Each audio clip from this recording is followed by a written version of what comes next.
തദ്ദേശ തിരഞ്ഞെടുപ്പ് കാലം. കഴിഞ്ഞ 5 വർഷക്കാലം വാഴയൂരിനെ നയിച്ച ജനപ്രതിനിധികളോട് നമ്മൾ ജനങ്ങൾ ആഗ്രഹിക്കുന്ന ചോദ്യങ്ങൾ ഉൾക്കൊള്ളുന്ന ഒരു ചോദ്യഭരണയുമായി നിങ്ങൾക്ക് മുന്നിലെത്തുന്നു റിയൽ വിഷൻ. നേരിന്റെ മുഖം കൂടുതൽ തെളിമയോടെ നിങ്ങളിലേക്ക്. ഇന്ന് നമ്മൾ ചോദ്യഭരണയുമായി വാഴയൂർ ഗ്രാമപഞ്ചായത്ത് പ്രസിഡന്റ് വാസുദേവ മാസ്റ്ററിന്റെ അടുത്താണ് എത്തിയിരിക്കുന്നത്. അദ്ദേഹത്തിന്റെ വാക്കുകൾ നമ്മൾ കേൾക്കാം.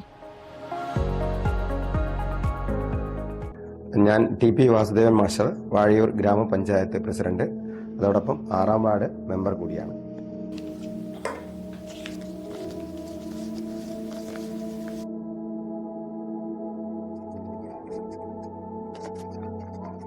പദ്ധതി നിർവഹണ ചെലവിലെ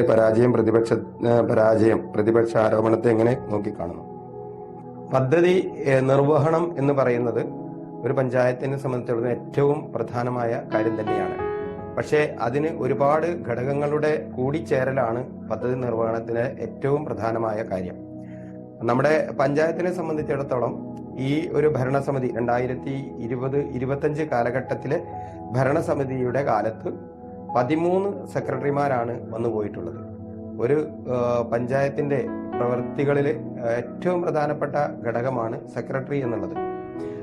പദ്ധതികൾ നടപ്പാക്കുമ്പോൾ അതിൻ്റെ അന്തിമമായ ഫണ്ട് ചെലവഴിക്കുന്നതിലുമൊക്കെ തന്നെ സെക്രട്ടറിയുടെ പങ്ക് വളരെ വലുതാണ്. നിലവിൽ നമ്മുടെ പഞ്ചായത്തിൽ ഞാൻ നേരത്തെ പറഞ്ഞ പോലെ 13 സെക്രട്ടറിമാർ മാറി വരുമ്പോൾ ഒന്നിനും ഒരു തുടർച്ച ഇല്ലാത്ത സാഹചര്യം ഉണ്ടാവും. ഒരു സെക്രട്ടറി വന്ന് അദ്ദേഹം ഒരു 1.5 മാസം 2 മാസം കഴിഞ്ഞ് പോകുമ്പോൾ പിന്നീട് വരുന്ന സെക്രട്ടറിക്ക് ആ പ്രവർത്തനങ്ങളെക്കുറിച്ച് പഠിക്കാൻ സമയം കൂടുതൽ വേണ്ടി വരും. അപ്പം അതുപോലെ തന്നെ നമ്മുടെ പദ്ധതികൾ ചെലവാക്കുന്നതിൽ എല്ലാ മേഖലകളിലുള്ള ആളുകൾ, നമ്മുടെ പഞ്ചായത്ത് മെമ്പർമാർ ഉൾപ്പെടെയുള്ള ആളുകളുടെ സജീവ ശ്രദ്ധയും അതുപോലെ തന്നെ പരിഗണനയും ഉണ്ടായാൽ മാത്രമേ നമുക്ക് കൃത്യസമയത്ത് പദ്ധതികൾ നടപ്പാക്കാൻ കഴിയുകയുള്ളൂ. SC മേഖലകളിലൊക്കെ നമ്മൾ പദ്ധതികൾ, വീട് പുനരുദ്ധാരണം, അതോടൊപ്പം തന്നെ ഭവന നിർമ്മാണം, PMAY പദ്ധതിയായാലും ലൈഫ് പദ്ധതിയായാലും SC ജനറൽ മേഖലകളിൽ ആ ഫണ്ട് ചെലവഴിക്കണമെങ്കിൽ ഗുണഭോക്താവ് കൃത്യമായി സമയബന്ധിതമായി അവരുടെ പണി പൂർത്തിയാക്കി വീടിൻ്റെ നമ്പർ ഇട്ട ശേഷം മാത്രമേ ലൈഫ് ഭവന പദ്ധതിയിലും അതുപോലെ തന്നെ PMAY പദ്ധതിയിലും നമുക്ക് അവസാന ഗഡു കൊടുക്കാൻ സാധിക്കുകയുള്ളൂ. നിലവിലെ പഞ്ചായത്തിനെ സംബന്ധിച്ചിടത്തോളം ഒട്ടനവധി ആളുകൾ അതിൻ്റെ 3 ലക്ഷം രൂപ അവരെ വാങ്ങി അടുത്ത അന്തിമ ഗഡു വാങ്ങുന്നതിന് കാലതാമസം നേരിടുന്നുണ്ട്. അവരുടെ സാമ്പത്തികമായ പ്രയാസം തന്നെയാണ് അതിന് കാരണം. പക്ഷേ ആ പദ്ധതി പൂർത്തിയാവണമെങ്കിൽ അവസാന ഗഡു കൂടി നൽകിയാൽ മാത്രമേ സാധിക്കുകയുള്ളൂ. ഒരു പക്ഷേ നമ്മൾ 10, 15, 20 ആളുകളൊക്കെ ആ തരത്തിൽ പദ്ധതികൾ പൂർത്തിയാക്കാതെ വരുമ്പം അത്രയും തുക നമുക്ക് ചെലവഴിക്കാൻ കഴിയാതെ പോകും. അതുപോലെ തന്നെ വീട് റിപ്പയർ ആദ്യ ഗഡു അഡ്വാൻസ് വാങ്ങി അത് പൂർത്തിയാക്കാത്ത ഒരുപാട് പേരുണ്ട്. അങ്ങനെ വരുന്ന സമയത്താണ് നമുക്ക് കൃത്യമായ ഫണ്ട് ചെലവഴിക്കാൻ കഴിയാതെ പോകുന്നത്. അതോടൊപ്പം തന്നെ പശ്ചാത്തല മേഖലകളിൽ നമ്മൾ ഫണ്ട് നഷ്ടം വന്നു എന്ന് പറയുമ്പോൾ പശ്ചാത്തല മേഖലയിലെ ഫണ്ട് ചെലവഴിക്കണമെങ്കിൽ നമ്മുടെ അസിസ്റ്റന്റ് എഞ്ചിനീയർ, ഓവർസിയർമാർ, ആ എഞ്ചിനീയറിംഗ് വിങ് പൂർണ്ണമായാൽ മാത്രമേ നമുക്ക് അത്തരത്തിലുള്ള ഫണ്ടുകൾ സമയബന്ധിതമായി ചെലവഴിക്കാൻ കഴിയുകയുള്ളൂ.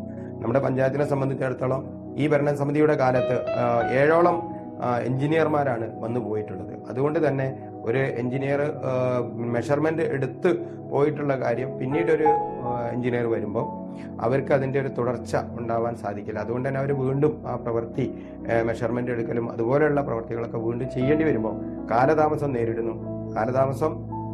നേരിടുമ്പോൾ നമുക്ക് ഫണ്ട് ചെലവഴിക്കാൻ കഴിയാതെ പോകും. അപ്പോൾ നമ്മുടെ പഞ്ചായത്തിൽ റോഡ് ടാറിങ്ങിന് മിക്ക വാർഡുകളിലും ഫണ്ട് വെച്ചിട്ടുണ്ട്. പക്ഷേ നമ്മുടെ കാലവർഷം ഒരു ഘടകം തന്നെയാണ്. മഴയുള്ള സമയത്ത് നമുക്കത് അത്തരത്തിലുള്ള പ്രവർത്തികൾ നടത്താൻ സാധിക്കാതെ വരുന്നുണ്ട്.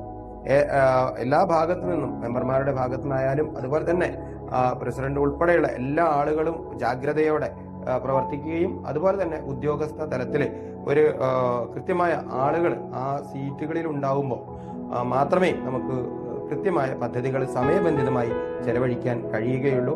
എല്ലാ ആളുകളുടെയും ഒരു കൂട്ടായ്മയാണ് ഈ ഫണ്ട് ചെലവഴിക്കുന്നതിൽ ഉണ്ടാവേണ്ടത് എന്നാണ് ഈ കാര്യത്തിൽ എനിക്ക് അഭിപ്രായപ്പെടാനുള്ളത്.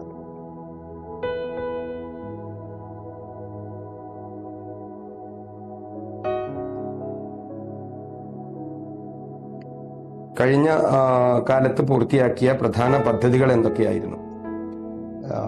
ഈ പഞ്ചായത്ത് ഭരണസമിതി 2020 ഡിസംബറിൽ ചുമതല ഏറ്റെടുത്ത് ഈ ഒരു 5 വർഷം പൂർത്തിയാകുമ്പോൾ നമ്മൾ ഒട്ടനവധി പദ്ധതികൾ നമുക്ക് പൂർത്തിയാക്കാൻ സാധിച്ചിട്ടുണ്ട്. അതോടൊപ്പം നമ്മുടെ കുടുംബാരോഗ്യ കേന്ദ്രത്തിൽ ഉണ്ടായിരുന്ന ഒരുപാട് പോരായ്മകൾ ഉണ്ടായിരുന്നു. അവയൊക്കെ പരിഹരിക്കുന്നതിന് ഈ കാലഘട്ടത്തിൽ സാധിച്ചിട്ടുണ്ട്. ബ്ലോക്ക് പഞ്ചായത്തിന്റെയും കൂടെ സഹകരണത്തോടെ ഒരു വയോജന ഓപ്പൺ ജിം സ്ഥാപിക്കുന്നതിനുള്ള നടപടികൾ നടന്നുകൊണ്ടിരിക്കുകയാണ്. കുടിവെള്ള പ്രശ്നമായിരുന്നു നമ്മുടെ കുടുംബാരോഗ്യം നേരിട്ടുന്ന ഏറ്റവും വലിയ പ്രശ്നം. അത് നിലവിലുള്ള കിണറിൽ പുതിയ മോട്ടോർ വെക്കുകയും അതുപോലെ തന്നെ ചീക്കോട് കുടിവെള്ള പദ്ധതിയിൽ നിന്ന് കണക്ഷൻ എടുത്തുകൊണ്ട് കുടിവെള്ള പ്രശ്നത്തിന് ശാശ്വതമായ പരിഹാരം ഉണ്ടാക്കാൻ നമുക്ക് സാധിച്ചിട്ടുണ്ട്. ഇനിയും കുറച്ച് പ്രവർത്തനങ്ങൾ കൂടി അവിടെ നടത്തേണ്ടതുണ്ട്. നമ്മുടെ ഏറ്റവും അന്തിമമായ ലക്ഷ്യം എന്ന് പറയുന്നത് കുടുംബാരോഗ്യ കേന്ദ്രത്തിൽ നമ്മുടെ കിടത്തി ചികിത്സ ആരംഭിക്കുന്നതിനുള്ള സംവിധാനം ഉണ്ടായാൽ നമ്മുടെ പ്രദേശത്തെ ആളുകൾക്ക് അതൊരു വലിയ സഹായമാവും. അതിന് ഗവൺമെന്റ് തലത്തിൽ നിന്നുള്ള അംഗീകാരമാണ് കിട്ടേണ്ടത്. കൂട്ടായ പരിശ്രമത്തിലൂടെ അതിന് ശ്രമിക്കണം എന്നാണ് ആ കാര്യത്തിൽ പറയാനുള്ളത്. അതോടൊപ്പം തന്നെ നമ്മുടെ കൃഷിഭവൻ, അപകടാവസ്ഥയിലായിരുന്ന കൃഷിഭവൻ പുനരുദ്ധരിച്ച് 50 ലക്ഷത്തോളം രൂപ ജില്ലാ പഞ്ചായത്തും സംയുക്തമായി പ്രവർത്തനം നടത്തിക്കൊണ്ട് അതിന്റെ പ്രവർത്തനങ്ങൾ അന്തിമ ഘട്ടത്തിലാണ്. ഇനി അല്പം പ്രവർത്തികൾ കൂടി മാത്രമാണ് അവിടെ ബാക്കിയുള്ളത് പ്രവർത്തനം അതിലേക്ക് മാറ്റുന്നതിന്. വരുന്ന ഭരണസമിതി ആദ്യഘട്ടത്തിൽ തന്നെ അത് ജനങ്ങൾക്ക് വേണ്ടി തുറന്നു കൊടുക്കാൻ ശ്രമിക്കും എന്നാണ് നമ്മൾ കരുതുന്നത്. അതോടൊപ്പം തന്നെ നമ്മൾ ഏറ്റെടുത്ത മറ്റൊരു പ്രവർത്തനമാണ് ടേക്ക് എ ബ്രേക്ക്. മുഖ്യമന്ത്രിയുടെ ഒരു സ്വപ്ന പദ്ധതിയാണ് ടേക്ക് എ ബ്രേക്ക് എന്ന് പറയുമ്പോൾ നമ്മുടെ വഴിയാത്രക്കാർക്ക് അല്ലെങ്കിൽ പഞ്ചായത്ത് സ്ഥാപനങ്ങളിൽ വരുന്ന ആളുകൾക്ക് അവരുടെ പ്രാഥമിക ആവശ്യങ്ങൾ നിർവഹിക്കുന്നതിനും ചായ പോലുള്ള വസ്തുക്കൾ ലഭ്യമാക്കുന്നതിനുമൊക്കെ വേണ്ടിയാണ് ടേക്ക് എ ബ്രേക്ക് നിർമ്മിക്കുന്നത്. നമ്മുടെ പഞ്ചായത്ത് ഓഫീസിനോട് ചേർന്ന് 13 ലക്ഷത്തോളം രൂപ ചെലവഴിച്ച് ടേക്ക് എ ബ്രേക്ക് നിർമ്മിക്കാനും അത് ഇപ്പോഴും പ്രവൃത്തി പദത്തിൽ എത്തിക്കുന്നതിനും നമുക്ക് സാധിച്ചിട്ടുണ്ട്. ടേക്ക് എ ബ്രേക്കിനോടനുബന്ധിച്ച് നമ്മളൊരു കഫ്റ്റീരിയ അവിടെ നിർമ്മിച്ചിട്ടുണ്ട്. അതിൽ ഇപ്പോൾ വരുന്ന ആളുകൾക്ക് ചായ പോലുള്ള ലഘുകടി പോലുള്ള സംവിധാനങ്ങൾ അതിൽ ഒരുക്കിയിട്ടുണ്ട്. അതുപോലെ തന്നെ പഞ്ചായത്തിലും വരുന്ന സാധാരണക്കാരായ ആളുകൾക്ക് അവരുടെ പ്രാഥമിക ആവശ്യങ്ങൾ നിർവഹിക്കുന്നതിനുള്ള സൗകര്യം അവിടെ ഒരുക്കിയത് വലിയൊരു നേട്ടമായി തന്നെയാണ് ഈ ഭരണസമിതി കാണുന്നത്.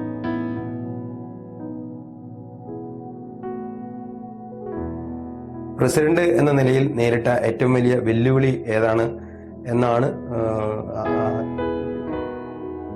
അതില് പ്രസിഡന്റ് എന്ന നിലയിൽ ഒരുപാട് വെല്ലുവിളികൾ നേരിട്ടിട്ടുണ്ട്. എന്നാൽ എല്ലാവരുടെയും സഹകരണത്തോടെ ആ വെല്ലുവിളികളൊക്കെ മറികടക്കാൻ നമുക്ക് സാധിച്ചിട്ടുണ്ട് എന്നതാണ് സത്യം. പഞ്ചായത്ത് ഭരണസമിതി എന്ന് പറയുമ്പോൾ 8 UDF-ഉം 8 LDF-ഉം ഒരു BJP പ്രതിനിധി ഉൾപ്പെടുന്ന 17 അംഗങ്ങളാണ്. നമ്മുടെ പ്രവർത്തനത്തിൽ പല ഘട്ടങ്ങളിലും ഒറ്റക്കെട്ടായ ഒരു സഹകരണം ഉണ്ടായിട്ടുണ്ട്. ആ സഹകരണത്തിന്റെ ഭാഗമായി തന്നെയാണ് നമുക്ക് ഈ നേട്ടങ്ങളൊക്കെ 5 വർഷം കൊണ്ട് ഉണ്ടാക്കിയെടുക്കാൻ സാധിച്ചിട്ടുള്ളത്. പ്രതിസന്ധികൾ എന്ന് പറയുമ്പം നമ്മൾ പരിഹരിക്കാൻ പറ്റാത്ത ഒരുപാട് പ്രശ്നങ്ങളുണ്ട്. നിലവിൽ നമ്മുടെ ഏറ്റവും വലിയൊരു പ്രശ്നം ഉണ്ടായിരുന്നത് നമ്മുടെ 100 വീട് കോളനിയിൽ നമ്മുടെ സാധാരണക്കാരായ ആളുകൾക്ക് അവിടെ വീട് വെക്കുന്നതിനുള്ള സൗകര്യം ഒരുക്കി കൊടുക്കുക എന്നതാണ്. ആ നിലവിൽ 5 പേര് അവിടെ 15 വർഷത്തോളമായി വീട് വെച്ച് താമസിക്കുന്ന ആളുകളാണ്. അവർക്ക് അവരുടെ പേരിൽ അവർ താമസിക്കുന്ന വീടും ഭൂമിയും പതിച്ചു നൽകുക എന്നതായിരുന്നു നമ്മൾ നേരിട്ട ഏറ്റവും വലിയ വെല്ലുവിളി. അതിനൊരുപാട് പ്രയാസങ്ങളുണ്ടായിരുന്നു. ആ പ്രയാസങ്ങളൊക്കെ തരണം ചെയ്തുകൊണ്ട് 2 പേർക്ക് വീടിന് അവരുടെ സമ്മതപത്രം, പഞ്ചായത്തിന്റെ അനുമതി പത്രം നൽകാൻ സാധിച്ചു. അടുത്ത 3 പേർക്ക് കൂടി അനുമതി പത്രം നൽകുന്നതിനുള്ള പ്രവർത്തനങ്ങൾ അന്തിമ ഘട്ടത്തിൽ തന്നെയാണ്. അതോടൊപ്പം 100 വീട് കോളനിയിലുള്ള ബാക്കി സ്ഥലങ്ങൾ നമ്മുടെ പഞ്ചായത്തിൽ ഒരുപാട് പേര് വീട് വെക്കാൻ സ്ഥലമില്ലാതെ പ്രയാസപ്പെടുന്നുണ്ട്. ആ പ്രശ്നം പരിഹരിക്കുന്നതിന് ജില്ലാ കളക്ടർ ഉൾപ്പെടെയുള്ള ആളുകൾക്ക് നമ്മൾ നിവേദനങ്ങൾ നൽകുകയും പഞ്ചായത്ത് ഭരണസമിതി തീരുമാനങ്ങൾ എടുക്കുകയൊക്കെ ചെയ്തിട്ടുണ്ട്. ചില സാങ്കേതിക പ്രശ്നങ്ങളാണ് അതിൽ നമുക്ക് ആ രീതിയിൽ സാധാരണക്കാരായ ആളുകൾക്ക് അത് പതിച്ചു നൽകാൻ കഴിയാത്തതിന്റെ ഒരു കാരണം. കുറേ പ്രവർത്തനങ്ങൾ നമ്മൾ ആ മേഖലയിൽ മുന്നോട്ട് കൊണ്ടുപോയിട്ടുണ്ട്. അടുത്ത് വരുന്ന ഭരണസമിതി ആ പ്രശ്നങ്ങൾ പരിഹരിക്കാൻ ആദ്യ പരിഗണന നൽകി മുന്നോട്ട് പോയാൽ ആ സ്ഥലം സാധാരണക്കാരായ ആളുകൾക്ക് വീട് വെക്കുന്നതിന് വേണ്ടി പതിച്ചു നൽകാൻ നമുക്ക് സാധിക്കും. മറ്റൊന്ന് നമ്മുടെ പൊതുശ്മശാനമാണ്. പൊതുശ്മശാനം ഒരു പഞ്ചായത്തിനെ സംബന്ധിച്ചിടത്തോളം ഇക്കാലത്ത് ഒരു പൊതുശ്മശാനം അനിവാര്യമാണ്. കാരണം പഴയ കാലത്തെ പോലെ അവരവരുടെ വീടിന്റെ പരിസരത്ത് നമ്മുടെ മൃതദേഹം സംസ്കരിക്കുന്നതിനുള്ള സൗകര്യമില്ല. ഈ തരത്തിലുള്ള ഒരു സംവിധാനം ഉണ്ടായാൽ എല്ലാ ആളുകൾക്കും അത് ഉപകാരപ്പെടും. ഇന്ന് നമ്മുടെ ആളുകൾ പലരും നമ്മുടെ കോഴിക്കോട് ഉള്ള വൈദ്യുത ശ്മശാനത്തിലും മറ്റുമാണ് ഈ മൃതദേഹം സംസ്കരിക്കുന്നതിന് വേണ്ടി കൊണ്ടുപോകുന്നത്. ആ ഒരു പ്രയാസം ഒഴിവാക്കാൻ സാധിക്കും. പക്ഷേ അതിലേക്കുള്ള വഴിയാണ് നമ്മൾ ഉണ്ടാക്കലാണ് ഏറ്റവും വലിയ വെല്ലുവിളിയായിട്ട് നേരിടുന്നത്. അത് നിലവിലുള്ള SC ശ്മശാനത്തിലൂടെയാണ് അതിലേക്കുള്ള വഴി ഇപ്പോൾ ഉള്ളത്. അത് അവരുമായി സംസാരിച്ച് ഒരു പരിഹാരത്തിലെത്തുന്നതിന് വേണ്ടി ശ്രമം നടത്തിയിട്ടുണ്ട്. അത് ഒന്നുകൂടെ സംസാരിച്ച് ആ പ്രദേശത്തുള്ള ആളുകളെ ചേർത്ത് പിടിച്ച് മുന്നോട്ട് പോയാൽ അതിനൊരു പരിഹാരം കാണാൻ കഴിയും. ആ പരിഹാരം കാണുന്നതോടുകൂടി നമ്മുടെ പഞ്ചായത്തിലെ ഈ ഒരു പ്രശ്നത്തിന് പരിഹാരം ഉണ്ടാക്കാനും സാധിക്കും. മറ്റൊന്ന്, നമ്മുടെ മാലിന്യ സംസ്കരണത്തിന് 50 സെന്റ് സ്ഥലം ഷാഫി കോളേജ് നൽകിയിരുന്നു.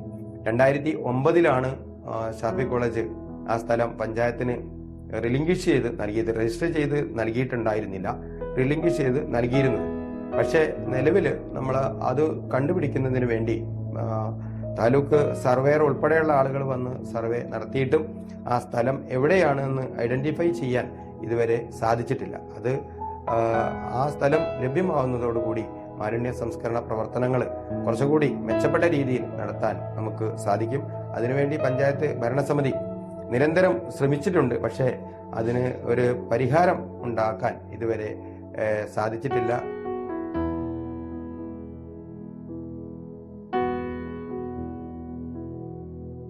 പഞ്ചായത്തിൽ ജനങ്ങൾ കൂടുതലായി ഉന്നയിക്കുന്ന പരാതികൾ എന്തൊക്കെ? നമ്മൾ പഞ്ചായത്തിൽ നമ്മൾ നേരിടുന്ന ഏറ്റവും വലിയ പരാതികൾ അല്ലെങ്കിൽ പഞ്ചായത്തിൽ എത്തുന്ന പരാതികളിൽ ഏറ്റവും കൂടുതൽ എന്ന് പറയുന്നത് നമ്മുടെ കാട്ടുപന്നി ശല്യം. സാധാരണക്കാരായ കർഷകർ നേരിടുന്ന ഏറ്റവും വലിയ പ്രശ്നമാണ് ഈ കാട്ടുപന്നി ശല്യം. എല്ലാ പ്രദേശത്തും, നമ്മുടെ ഒട്ടുമിക്ക പ്രദേശങ്ങളിലും കാർഷിക രംഗത്ത് ജനങ്ങൾ പിന്നോട്ട് പോകുന്നതിന് ഇത് കാരണമായിട്ടുണ്ട്. ഈ പരാതി പരിഹരിക്കുന്നതിനായി നമ്മൾ അംഗീകാരമുള്ള ആളുകളെ കൊണ്ടുവന്ന് വെടിവെക്കുന്നതിന് വേണ്ടിയുള്ള ശ്രമം പലപ്പോഴായി നടത്തിയിട്ടുണ്ട്. അതുകൊണ്ടൊന്നും ഈ ഒരു പ്രശ്നത്തിന് പരിഹാരം ആവുന്നില്ല എന്നതാണ്. ഗവൺമെന്റ് തലത്തിൽ തന്നെ ഒരു ശക്തമായ ഒരു നിയമം ഉണ്ടാക്കിക്കൊണ്ട് മുന്നോട്ട് പോയാൽ മാത്രമേ ഈ വന്യജീവി ശല്യത്തിന്, കുരങ്ങ്, പന്നി, മയിൽ ഉൾപ്പെടെയുള്ള വന്യജീവികളുടെ ശല്യത്തിന്, കാർഷിക മേഖലയിൽ അവ ഉണ്ടാക്കുന്ന പ്രശ്നങ്ങൾക്ക് പരിഹാരം ഉണ്ടാക്കാൻ സാധിക്കുകയുള്ളൂ.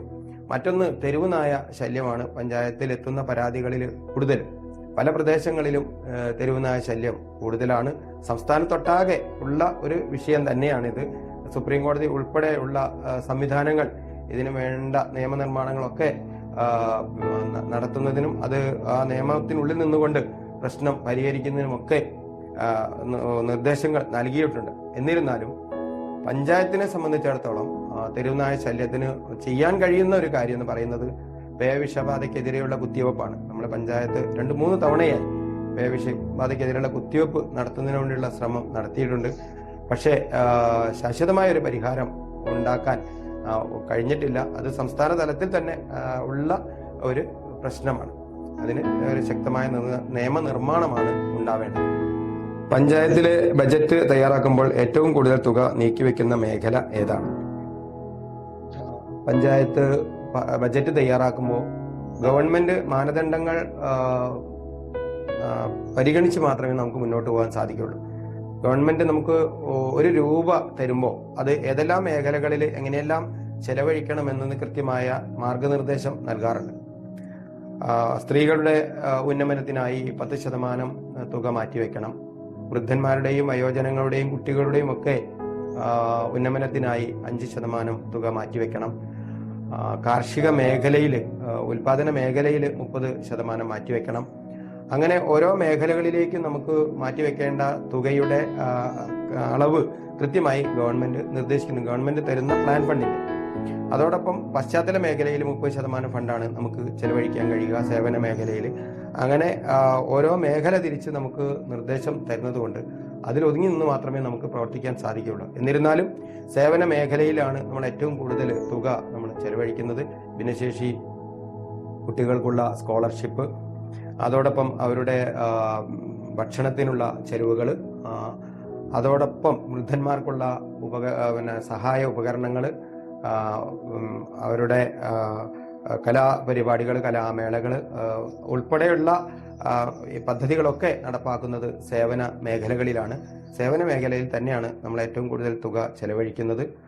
മറ്റു മേഖലകളിൽ, കാർഷിക മേഖലയിലൊക്കെ ഗവൺമെന്റ് നിർദ്ദേശിച്ചതിനേക്കാൾ കൂടുതൽ തുക പഞ്ചായത്തിന്റെ തനത് ഫണ്ട് ഉപയോഗിച്ചുകൊണ്ട് കാർഷിക മേഖലയിലും നമ്മൾ നല്ല തുക ചെലവഴിക്കുന്നുണ്ട്. ഇപ്പോൾ പഞ്ചായത്ത് മുൻഗണനയായി കാണുന്ന പ്രധാന വികസന പദ്ധതികൾ എന്തൊക്കെയാണ്? വികസന പദ്ധതികളിൽ ഏറ്റവും പ്രധാനപ്പെട്ടത് റോഡുകളുടെ അറ്റകുറ്റപ്പണി പൂർത്തിയാക്കുക എന്ന് തന്നെയാണ്. റോഡുകൾ, കുടിവെള്ള പദ്ധതിക്ക് വേണ്ടി വെട്ടിപ്പൊളിച്ച റോഡുകളൊന്നും പുനഃസ്ഥാപിക്കാൻ കഴിഞ്ഞിട്ടില്ല. അത് ജൽജീവൻ മിഷൻ ഉദ്യോഗസ്ഥർ വന്ന് സ്ഥല പരിശോധന നടത്തുകയും എസ്റ്റിമേറ്റ് എടുക്കുകയൊക്കെ ചെയ്തിട്ടുണ്ട്. സാമ്പത്തികമായ പ്രയാസമാണ് അത് ചെയ്യുന്നതിന് എന്നാണ് അവർ അറിയിച്ചിട്ടുള്ളത്. വൈദ്യുതി രംഗത്ത് ഈ കഴിഞ്ഞ കാലങ്ങളിൽ നമ്മൾ ഏകദേശം 50 ലക്ഷത്തോളം രൂപ ചെലവഴിച്ച് സ്ട്രീറ്റ് ലൈറ്റുകൾ സ്ഥാപിക്കുന്നതിന് വേണ്ടി ഉള്ള പ്രവർത്തനം നടത്തിയിട്ടുണ്ട്. അത് ഇനിയും നമ്മുടെ പഞ്ചായത്തിലെ മുക്കും മൂലയിലും വെളിച്ചമെത്തിക്കുക എന്നത് തന്നെയാണ് ഏറ്റവും പരമപ്രധാനമായ കാര്യം. ആ പ്രവർത്തനം പൂർത്തിയാക്കണമെങ്കിൽ നമുക്ക് എല്ലാ ലൈനുകളും സ്ട്രീറ്റ് മെയിൻ വലിച്ച് വൈദ്യുതി എത്തിച്ചുകൊണ്ട് സ്ട്രീറ്റ് ലൈറ്റുകൾ സ്ഥാപിക്കാൻ നമുക്ക് കഴിയുകയുള്ളൂ. KSEBയുടെ സഹകരണത്തോടുകൂടി പഞ്ചായത്ത് ഫണ്ട് വെച്ചുകൊണ്ട് എല്ലാ പ്രദേശങ്ങളിലും വൈദ്യുതി എത്തിക്കുന്നതൊക്കെയാണ് ഏറ്റവും നമ്മൾ മുൻഗണന നൽകേണ്ട ഒരു മേഖല.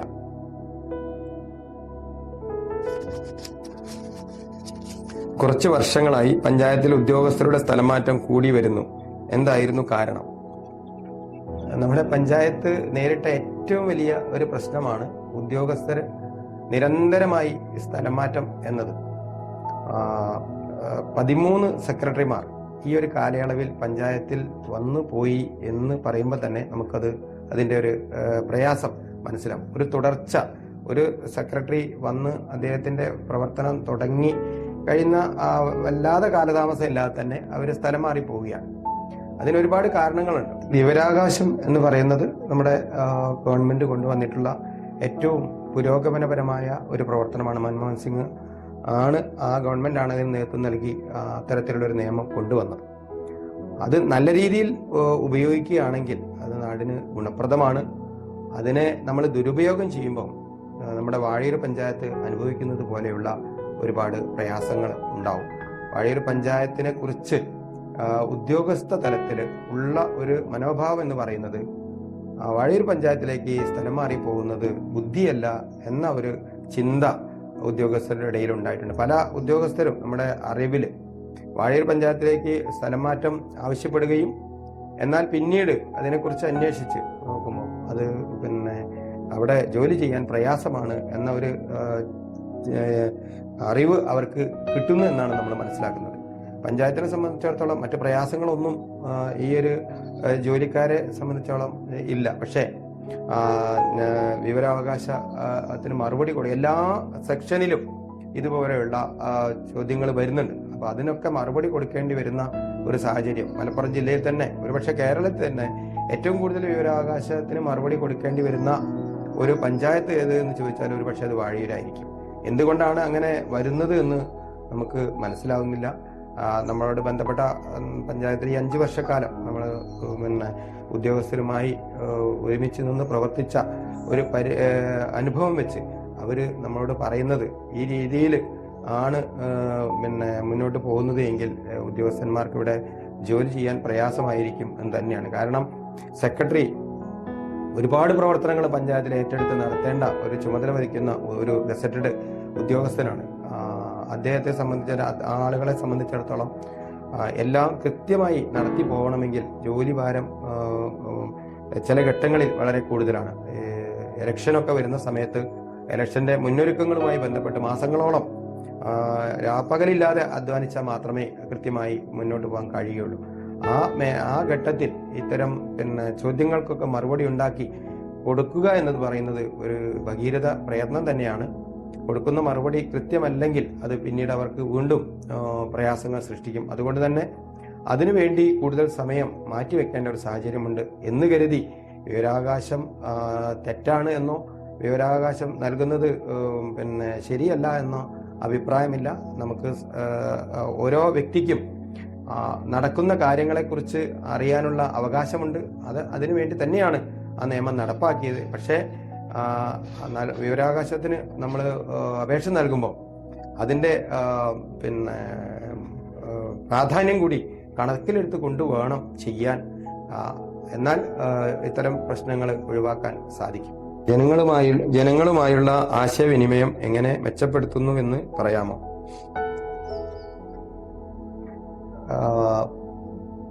ഗ്രാമപഞ്ചായത്ത് എന്ന് പറയുന്നത് ഏറ്റവും സാധാരണക്കാരായ ആളുകൾ മുതൽ സാമ്പത്തികമായും അതുപോലെ തന്നെ സാംസ്കാരികമായും ഒക്കെ ഉയർന്നു നിൽക്കുന്ന ആളുകൾ ഉൾപ്പെടെ ആശ്രയിക്കുന്ന ഒരു സ്ഥാപനമാണ്.